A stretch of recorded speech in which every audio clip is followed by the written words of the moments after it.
e vendo, prostra-se aos pés de Jesus. Isso é uma blasfêmia. O cara é chefe da sinagoga dos judeus. É o representante do judaísmo na Galileia, em Cafarnaum. É uma figura eminente, conhecida por todos. Ele vem assistindo tudo que Jesus vem fazendo. Curas, libertações, de todo tipo de doenças, enfermidades, toda natureza de moléstias, das físicas às mentais, espirituais e de todos os outros níveis de perturbação, turbulência, enfermização, paralisia, lepras. Tudo que você possa imaginar aconteceu em Cafarnaum. Até gente que teve os membros acrescidos. Eu já ouvi muita gente dizendo, eu nunca vi uma narrativa nos evangelhos de alguém que tenha tido membros acrescidos. Você encontra gente toda enquirquilhada, como era o caso do paralítico, sobre o qual eu falei uma semana, que foi todo desenquirquilhado num milagre imediato. O texto diz imediatamente. Foi na hora, isso não acontece. Mas em Mateus, numa das narrativas de uma sucessão de curas, o texto grego nos dá a entender que uma daquelas curas era uma cura de acréscimo de membros. Acréscimo de membros. O membro cresceu, o membro apareceu. O que não é nada demais para quem ressuscitou gente podre de 4 dias dentre os mortos. É só a falácia da incredulidade de alguns evangélicos que resolveram se tornar ateus e que ficaram há 10, 12 anos atrás com esse tipo de argumentozinho na internet que foi todo esmagado como quem pisa numa barata. Eu pelo menos fiz isso e nunca mais ouvi falar no assunto. Pois bem, está aqui o Jairo, de joelhos, cometendo essa heresia. Essa é a primeira heresia, é a de Jairo. O líder da sinagoga se ajoelhando, um judeu não se ajoelhava para ninguém, nem para o sumo sacerdote, nem no dia do Yom Kippur, nem em lugar nenhum. Esse tipo de reverência era exclusiva para Yahvé, para Deus, como culto absoluto do monoteísmo radical, ao único Deus. Está aqui o chefe da sinagoga cometendo essa blasfêmia, essa heresia, prostrando-se aos pés de Jesus. Para você que nasceu cristão e que se ajoelha na presença, inclusive, de estátuas de gesso, de pau, de pedra, de qualquer um, em qualquer lugar, essa cultura ajoelhante, essa cultura supersticiosa, fetichista, esse pôr-se de joelho é quase natural. Tem gente que beija o pé da mulher do pastor, tem gente que se ajoelha diante de pastor, salafrário, canalha, cretino e safado. Tem gente que diz, eu não vou sair daqui se ele deixar de estender a mão e me dar cobertura, a maldição virá sobre mim. Isso é porque nós somos todos pagãos, a maioria absoluta dos crentes, inclusive, são os mais pagãos de todos. Mas aqui nos dias de Jesus isso não existia. Não existia em Israel de alguém que tivesse consciência de Deus se ajoelhar diante de absolutamente ninguém, nem de anjo.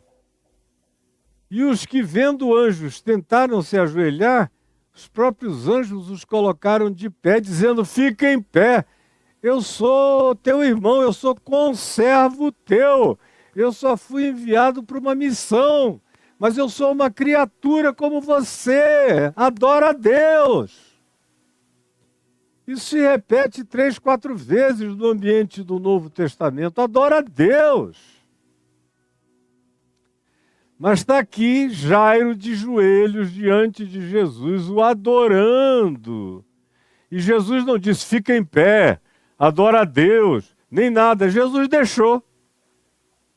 Ele estava de joelho diante da pessoa certa, na hora certa, no lugar certo, com a motivação certa, com o clamor certo.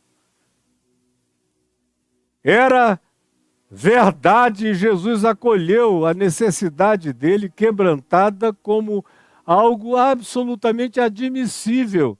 E aquele ajoelhamento quebrantado como natural. Foi assim que Jesus tratou. Foi com essa megalomania divina que Jesus se tratou a ele, tratou a circunstância, a cenografia. Que isso era cabível em Israel se alguém se ajoelhasse diante de Deus. Portanto, tem uma protoconfissão da divindade de Jesus na inferência do Evangelho.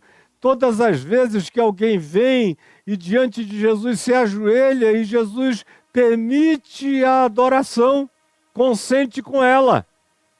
Há um amém assertivo de consentimento e de abraço no gesto de Jesus. Está aqui Jairo, curvado diante dele. Jesus vendo-o prostrar-se aos seus pés e viu também que ele chega e insistentemente lhe suplica. Marcos 5, 22, 23.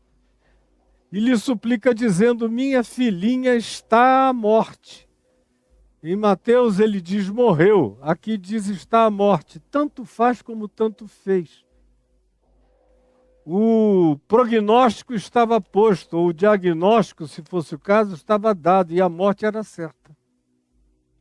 Por isso ele suplica e diz, vem,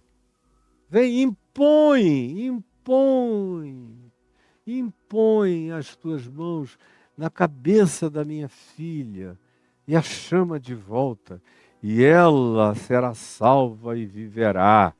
E o texto no verso 24 de Marcos 5 diz, e Jesus foi com ele. A primeira blasfêmia é essa do chefe da sinagoga, do Jairo, adorando a Jesus. Antes de Concílio de Trento, antes de elaboração dos concílios patrocinados por Constantino, para a fabricação da anatomia de Deus, na Trindade de Pai, Filho e Espírito Santo, antes de toda essa anatomia divina que o cristianismo, de maneira pagã, veio a constituir e não parou de continuar discutindo a fimose de Deus e tudo mais relacionado a detalhamentos da divindade que são pecaminosos. E suas discussões nojentas, porque Jesus mesmo tratou tudo na base da naturalidade inferente e não na necessidade de se sistematizar um conjunto de compreensões sobre quem ele era. Ele era aquilo que as pessoas experimentavam nele. Ele era, para as pessoas, aquilo que as pessoas experimentavam nele. E ele não queria ser objeto de nenhuma cartilha, de nenhuma catequese cartilhada, para ser decorada por ninguém. Ele queria e quer que a minha compreensão dele decorra da minha experiência de saber quem ele é em mim e para mim. Isso continua em vigência para Jesus até o dia de hoje. De modo que está aqui, a primeira blasfêmia do texto é a do chefe da sinagoga. Blasfêmia acolhida por Jesus como adoração. Adoração silenciosamente abraçada, reverenciada por Deus na reverência de Jairo. E Jesus foi com ele. A segunda blasfêmia, você sabe qual é? Considerando que aqui no texto de Marcos 5, Não tem o interregno de Mateus, nem da festa de Mateus, nem do diálogo com os fariseus, nem com os discípulos de João, nem uma noite de interposição. Na narrativa de Marcos, Jesus vem no barco, chega em Cafarnaum, e pode ter acontecido tudo o que Mateus descreve. E Mateus descreve e não exime Jairo da narrativa sequencial. Ele só coloca Mateus, a festa e o diálogo com os fariseus e os discípulos de João Batista no interregno. E logo depois chega o Jairo. Portanto, há, de um modo ou de outro, seja em Marcos, seja em Mateus, uma sequência. E nessa sequência tem uma blasfêmia, do ponto de vista da religião judaica, do ponto de vista da transgressão à lei de Moisés, do ponto de vista da violação do sistema de purificação religiosa proposto por Moisés no livro de Levíticos, de modo que Jesus, que estava vindo da terra pagã, que tinha se relacionado com um homem que vivia nos cemitérios, e que tocara nesse homem, abraçara esse homem, se relacionara com esse homem, e com os porqueiros, com os criadores de porcos. Pisou na terra onde os porcos pastavam. Dialogou com os habitantes gerazenos, acostumados a todo tipo de coisas que os judeus chamavam de imundas. E eles criavam porcos porque eles comiam os porcos que eles criavam, o que para os judeus era um absurdo, era gente imunda. Era como estar possesso de um espírito maligno, comer carne de porco para um judeu. De acordo com a dieta do livro de Levíticos. Aí vem Jesus, todo imundo, do ponto de vista da lei de Moisés, do cerimonialismo religioso dos judeus, baseados no Levítico e em todos os regimentos de purificação religiosa praticados pelos rabinos e por todos os religiosos e por todos os da sinagoga e por todos os que diziam que criam no Deus e na Torá, no Deus do Velho Testamento, Jesus está em um estado de infração absoluta. Por quê? Porque ele tinha que ter chegado em Cafarnaum e ter dito, olha, deixa eu correr para casa, tomar um banho e me purificar.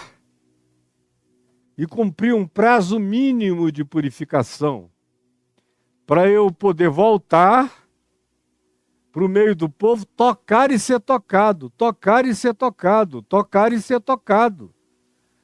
Porque do contrário, vindo lá da terra da impureza dos porcos, dos suínos, em contato de afago carinhoso com um possesso que viveu revolto durante décadas nos cemitérios, pegando carne podre de humanos, eu não posso chegar e tocar em ninguém, senão eu contamino.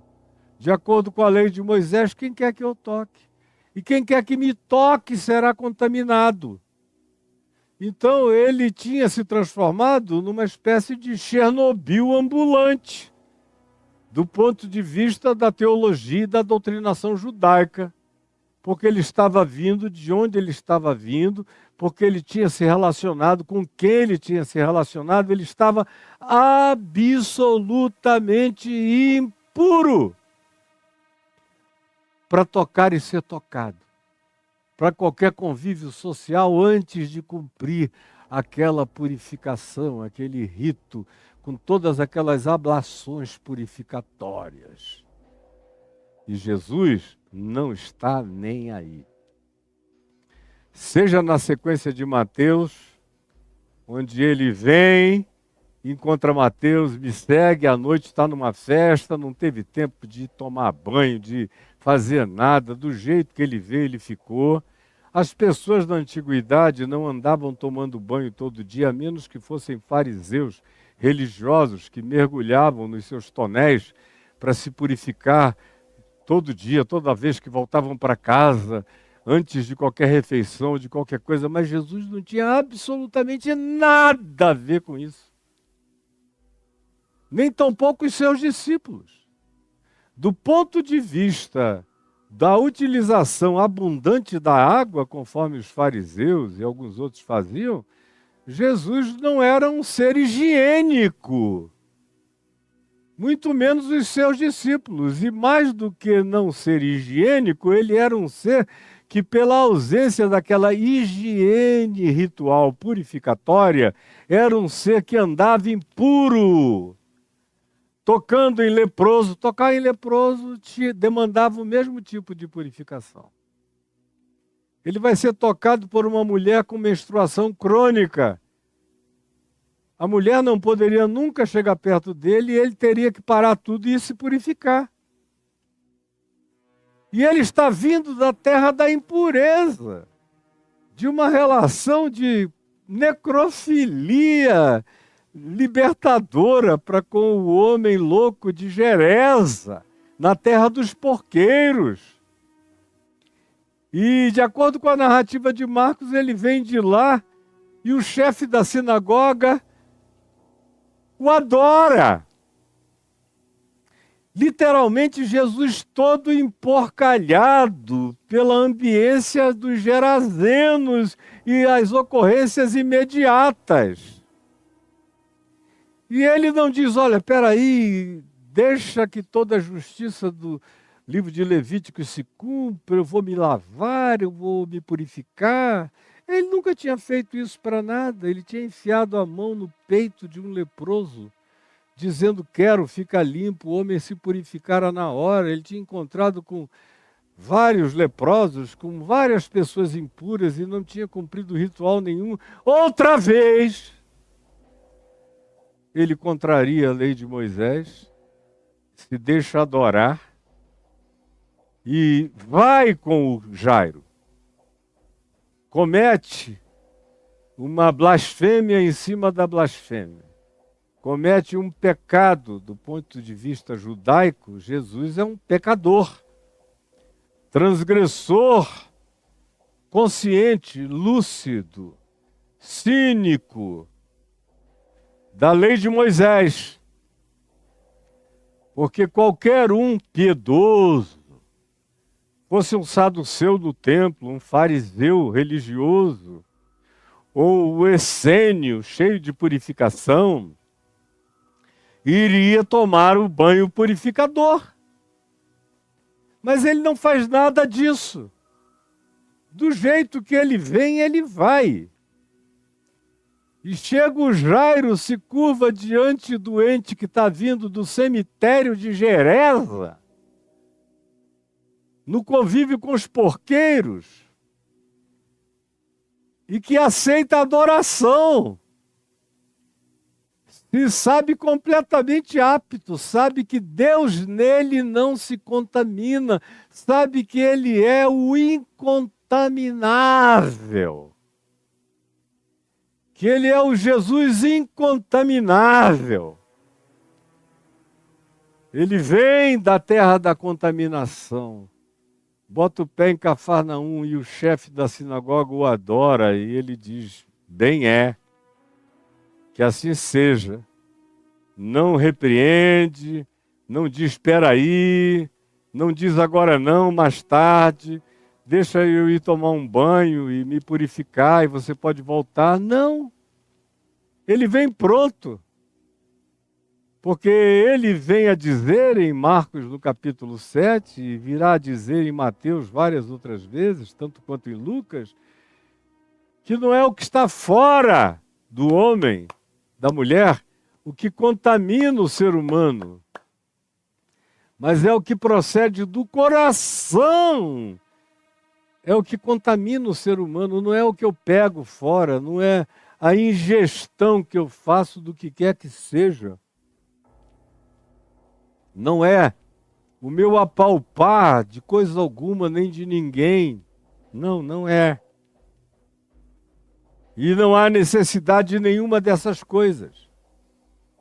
Ele é o mesmo que deu a Pedro, lá em Atos 10, aquela revelação, diante da hesitação de Pedro de ir até a casa do centurião Cornélio para pregar o evangelho a ele. Ele ainda nem sabia, mas Jesus conhecia a hesitação que habitava o coração de Pedro, de modo que dá a ele aquele êxtase quando um lençol é descido dos céus, com todos os animais proibidos na lei de Moisés, todos os que a lei de Moisés diz que um judeu piedoso não poderia comer jamais.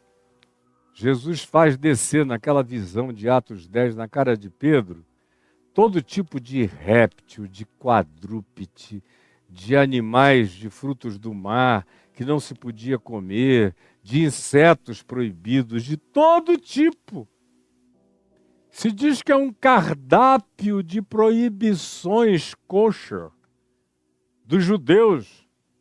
E nenhum judeu podia sequer chegar perto daqueles alimentos. E no êxtase de Pedro, Jesus faz o lençol baixar cheio daquilo tudo. E a ordem do Senhor Jesus para Pedro, lá em Atos 10, é: Pedro, mata, porque ainda estava vivo. Mata quadrúpedes, répteis, insetos, frutos do mar, o que você quiser, mata tudo e come.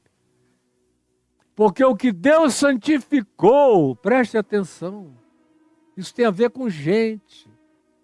No ambiente de Atos 10 seria aplicado ao centurião Cornélio, que morava em Cesareia, lugar de profunda devassidão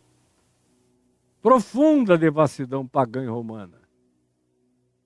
Era uma instrução para que Pedro não rejeitasse.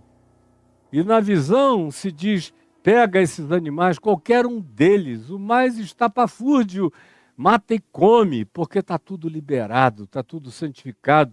O que Deus santificou, seja comida, seja bebida, seja ser humano, seja a natureza, seja o que seja, toda a criação, tudo aquilo que foi criado por Deus, não consideres comum, nem imundo, nem impuro, jamais. Tudo aquilo e todo aquele que foi criado por Deus, não considere nem comum, nem imundo, jamais. É tudo apto para comer, para beber, para se relacionar, para tocar e ser tocado, para o convívio. Em Cristo Jesus, todo esse apartheid de qualquer natureza, toda essa dieta kosher, todo esse adventismo de proibição alimentar é suspensa. E para Jesus tudo está liberado. Você pode ser vegano, vegetariano ou carnívoro. Você tem que ter ações de graças. O mais, você escolhe o tipo de comida que você quer comer de acordo com os benefícios que você constate para a sua saúde e para a sua adaptação pessoal. Mas não tem nada a ver com proibição religiosa, não tem nada a ver com designação de que se comer isso se torna, diante de Deus, impuro. Como entre nós os judeus continuam a ensinar, os adventistas e outros grupos e seitas semelhantes fazem do mesmo modo. Mas no Evangelho não, para Jesus não. Para Jesus isso é abominação. Pedro pode comer de tudo, pode tocar em todos, pode abraçar todo mundo, mas Pedro demorou a entender isso. Lá em Gálatas, no capítulo 2, a gente vê Paulo se levantar e literalmente passar a pior bronca do mundo em Pedro e Barnabé, que estavam lá com ele, no meio dos gentios, comendo, bebendo, se refastelando de tudo o que um pagão comia numa cultura pagã, com toda alegria e felicidade, até chegarem alguns presbíteros de Tiago descendo da igreja de Jerusalém. E aí Pedro e Barnabé mudaram de atitude, caíram numa hipocrisia kosher. Só foi chegar aquele grupinho. Aí ofereceram alguma coisa para eles beberem. Não, desculpa. A gente não toca nisso, não bebe isso. Estavam tomando todas até eles chegarem. Chega alguém e oferece algo para comer, ou uma sopa com marisco para tomar. Não, isso a gente não come. Só porque chegaram os judeus de Jerusalém. os adventistas do sétimo dia da dieta kosher, do livro de Levítico. E aí eles não comiam nada. Pedro e Barnabé, Paulo disse que ficou com raiva. Ficou profundamente tomado de ira ao ver que Pedro e Barnabé tinham caído em estado de dissimulação para obedecerem os rigorismos judaico-cristãos da Igreja de Jerusalém, que era um híbrido, que não era nem plenamente judaica e nem plenamente libertamente cristã. Ficou no meio do caminho, como em geral os evangélicos estão cada vez mais, até nos dias de hoje. Não tem a liberdade do evangelho de Cristo e nem a obediência legalista do judaísmo absoluto. Então aí são esses híbridos do meio, infelizes pra caramba. Você está me ouvindo? Está prestando atenção no que eu estou dizendo? Pois bem, voltemos aqui para Jesus. Ele pratica, nesse encontro com Jairo, e no que vem a seguir, toda sorte de impurezas do ponto de vista de um judeu. Primeiro é o pecado de aceitar a adoração e não repreender o chefe da sinagoga. Segundo, não dá um intervalo para ir fazer um banho de purificação, para ficar adequado, de acordo com a lei de Moisés, para lidar com as pessoas, purificadamente. E ele não está nem aí.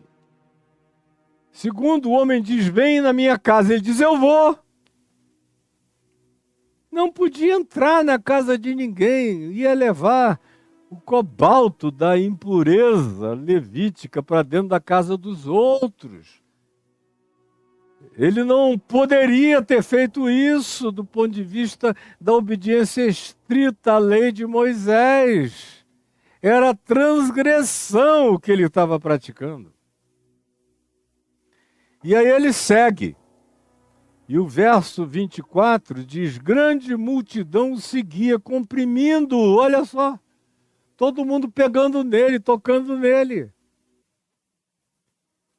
E aí aconteceu que uma certa mulher, que há 12 anos vinha sofrendo de uma hemorragia crônica, de uma menstruação ininterrupta que sangrava de dia e de noite, naquele tempo não havia absorvente, nada disso. A mulher tinha que usar um pano que ia ficando empapado. Ela tinha que trocar aquele pano muitas vezes por dia e ninguém chegava perto dela.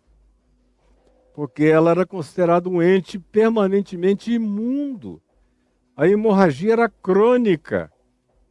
A lei de Moisés não fazia previsão de purificação para ninguém assim, exceto praticamente não parar de se lavar de dia e de noite e ficar distante de todo mundo, não tocar e não ser tocada. Mas essa mulher se disfarça, cobre a cabeça, cobre a cara, cobre o corpo, se cobre toda, vem por trás, para ninguém perceber, aproveita uma hora que tem uma multidão em estado de frenesi, pegando nele, comprimindo, todos tocando nele, e ela vem e toca na orla das suas vestes. Tão discreta ela é, tão habituada ela está com o fato de que ela é uma pessoa considerada impura, imunda, nojenta, que ela não ousa nem tocar no corpo, ela pega na aba da veste por trás, no pano. E na hora que ela faz isso aqui, imediatamente a sua cirurgia, a sua hemorragia estanca. Para! Ela sente, ela constata que a hemorragia parou. Ela fica tremendo toda e Jesus sente algo estranho. É quando ele pergunta, quem me tocou? E Pedro diz, que pergunta é essa? Todo mundo está te tocando, como é que tu perguntas quem me tocou?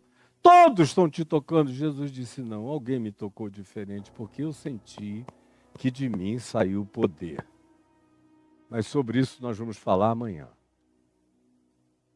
Eu estou apenas fazendo uma introdução a essa automarginalização na qual Jesus se coloca em relação à lei de Moisés. Aos cerimonialismos, tanto quanto às leis pétreas da Constituição mosaica, como em João 8, na lei nos mandou Moisés que tais mulheres adúlteras sejam apedrejadas. Jesus disse: quem dentre vós estiver sem pecado, seja o primeiro que atire pedra. E relativiza muitas vezes muitas coisas, relativiza o tempo todo. Assim como relativiza o sábado, que é lei pétrea da Constituição mosaica. Come, bebe, se confraterniza, cura, faz ações, viaja em dia de sábado, transgride todas as quilometragens mínimas estabelecidas pelo rabinato para que alguém praticasse movimento em dia de sábado. É um transgressor contínuo. E em relação a isso aqui, chega a ser nojento do ponto de vista de um judeu que ficasse sabendo: esse cara está vindo do cemitério de Geresa e de Gadara. Estava abraçado com o possesso que viveu pegando em corpos podres. Se confraternizou com gente que come carne de porco de dia e de noite. Ainda libertou o endemoninhado, permitindo que os espíritos fossem para os porcos. E diante dessa cenografia de impureza toda, ele vem, entra num barco, chega aqui e diz: pode me adorar e eu vou para a tua casa assim curar tua filha. Agora, preste atenção. Eu sei que eu estou lidando com um monte de gente confusa. Essa confusão não existia na cabeça de cristãos há 50 anos. Não existia há 70 anos. Os cristãos eram muito mais definidos há 70, 60, 50 anos atrás do que hoje em dia. Não tinha culto à bandeira de Israel, nem culto ao Estado de Israel, nem essa adoração renovada à lei de Moisés, nem o culto que a gente vê as pessoas querendo informação de rabinos de Israel mais do que de qualquer sábio do Evangelho. Tudo isso que veio acontecendo depois, e essa volta ao Velho Testamento, é um retorno, é um abandono, como aconteceu no caso da Epístola aos Hebreus. Ela foi escrita porque cristãos tinham voltado à velha aliança. Estavam pisando no sangue da aliança, pisando no sangue da cruz, crucificando Jesus uma segunda vez, porque Jesus morreu para liquidar todo esse escrito de dívida que havia contra nós, como Paulo diz em Colossenses 2, para rasgar tudo isso e para nos colocar livres para viver. Pedro: mata e come qualquer coisa. O que Deus santificou, não consideres como imundo. O mundo inteiro está limpo e purificado se tu olhares para todas as coisas com um olhar de gratidão, de ações de graças, de reconhecimento de que tudo que existe tem um Criador, é criação, é criatura. E tudo que Deus criou é bom, não rejeites nada. É o que Jesus ensina, é o que Jesus pratica, é o que Jesus diz. Como você lê aqui Marcos 7, explicitamente, mais adiante. Exatamente nessa temática. E é aqui que eu quero ficar, porque o tempo vai já acabar. Eu quero ficar dizendo a você o seguinte: é que o verdadeiro, o genuíno Evangelho de Jesus nos coloca num chão de liberdades, onde a gente pode transitar de qualquer lugar para qualquer lugar. De qualquer pessoa para qualquer pessoa. Em qualquer dia para qualquer coisa. Não aceite,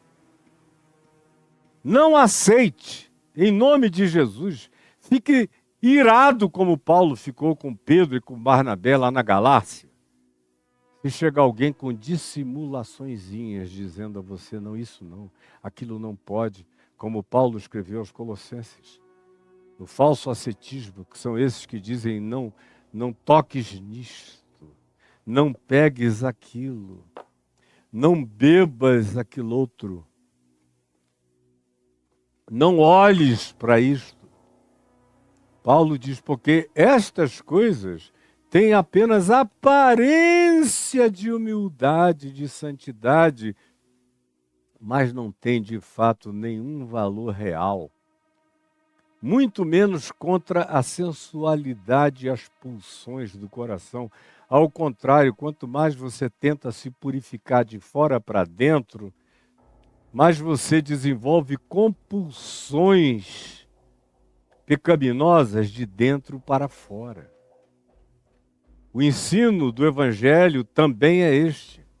Quanto mais você tenta se purificar de fora para dentro, mais você desenvolve compulsões pecaminosas de dentro para fora.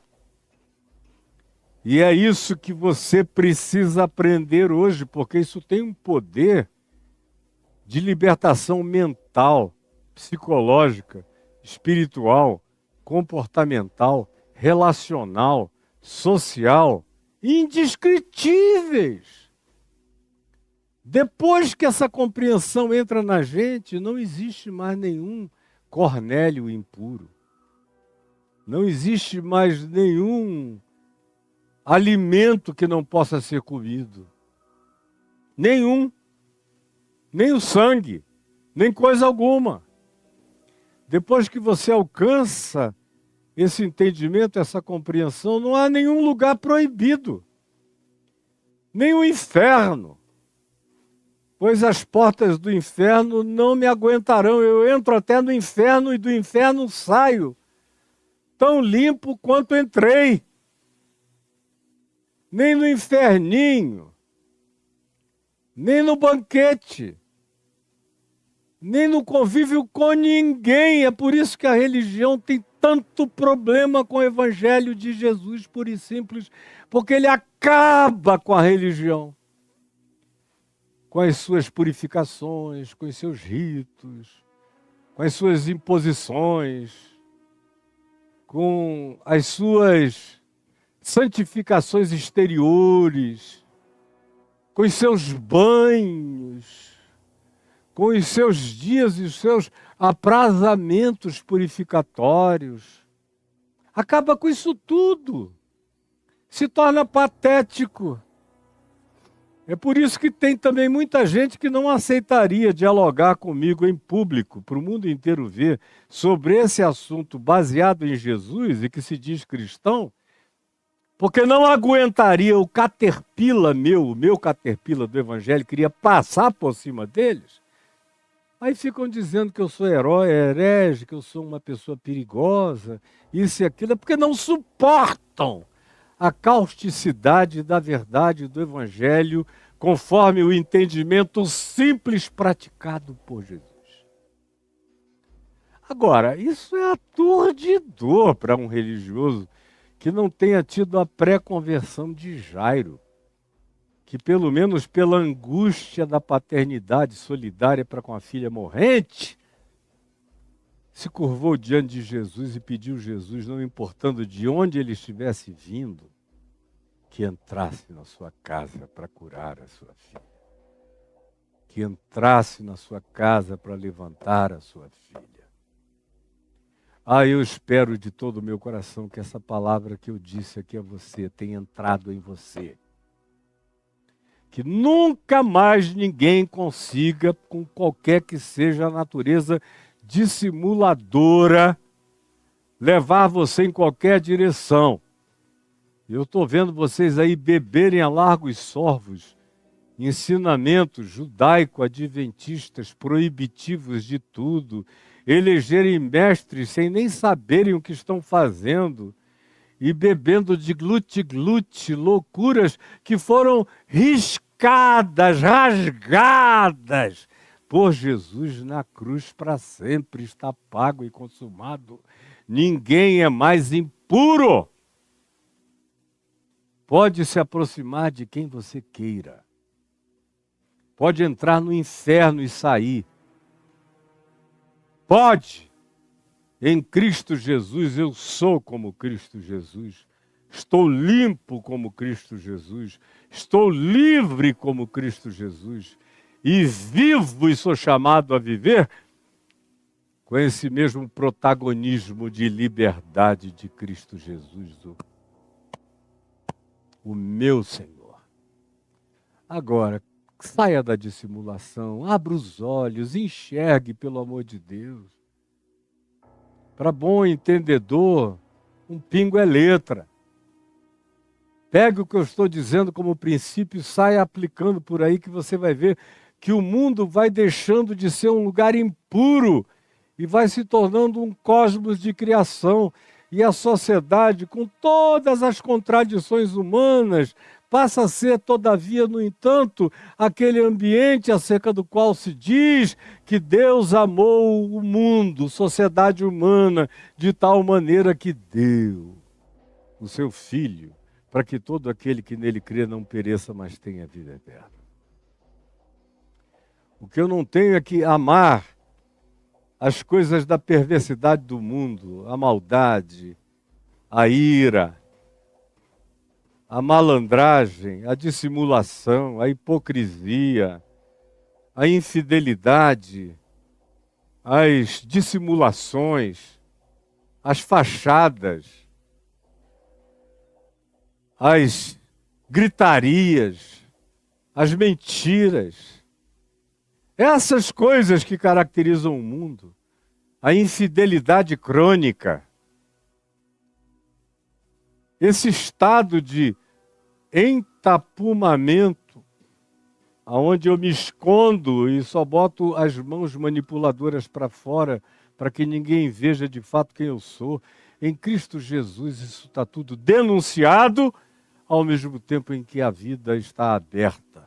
E eu estou purificado para vivê-la em todas as dimensões. Se eu estou em Cristo Jesus, como Paulo diz a Pedro, a Barnabé e a todos os discípulos da Galácia, em Gálatas, no capítulo 5, versos 1 e 2, foi para a liberdade que Cristo vos libertou. Não vos ponhais, pois, outra vez em nenhuma natureza ou forma de jugo de escravidão de nenhum modo. Por outro lado, ele diz no verso 11 de Gálatas 5, nem tampouco vos entregueis à libertinagem. Ou seja, não é calça de veludo ou bunda de fora. Não é nem não toques, não pegues, não bebas, não olhes, não vais, não pises. Está tudo liberado.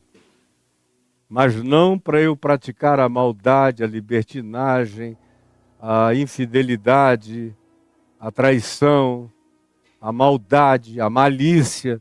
Isso está tudo dia a dia crescentemente vetado no meu coração, não de fora para dentro, mas de dentro para fora, porque à medida em que eu entendo, a minha consciência se dilata. E à medida em que ela se dilata, eu sou banhado de graça. E tanto mais quanto eu seja banhado de graça, mais em estado de liberdade purificada, eu caminho o tempo todo e ando sem nenhuma culpa de nenhuma natureza. Ninguém me suja, ninguém me impregna, ninguém me contamina, ninguém faz mal a mim. Ninguém, as energias caem todas ruins por terra. Eu entro e saio do próprio inferno. E entro e estou na presença de Deus. Eu entro no inferno cheio de Deus e saio do inferno cheio de Deus. As portas do inferno não prevalecerão contra esses que andam comigo. É o que ensina Jesus. E eu te peço, ó Pai, que essa palavra que eu falei como uma introdução fundamental, essencial para a libertação das nossas consciências, conforme a prática de Jesus no Evangelho, chegue à mente e ao coração de cada pessoa que me viu, que está me vendo, que vai me ver e ouvir, e que eles entendam que eles compreendam e que eles fiquem livres e que a existência se dilate, porque foi para a liberdade que tu, Jesus, nos libertaste. Ajuda-nos a não nos colocarmos de novo sobre nenhuma natureza de jugo, de servidão, de escravidão, de proibição, de hermetismos, de isolamentos presunçosos, de apartheids, de santarados. Salva-nos disso tudo, para que a gente viva a liberdade de Cristo Jesus, para que a gente não faça de nenhuma geografia do sagrado ou geografia do profano. Em Cristo Jesus não tem sagrado nem profano. Em Cristo Jesus, todo profano é sacralizado, onde eu boto a planta dos meus pés com alegria e fé. E todo sagrado é naturalizado, porque não existe sagrado, só existe aquilo que é praticado com gratidão limpa na tua presença. É o que eu te peço que cada um entenda, e entenda mesmo, em nome de Jesus. Amém, amém e amém.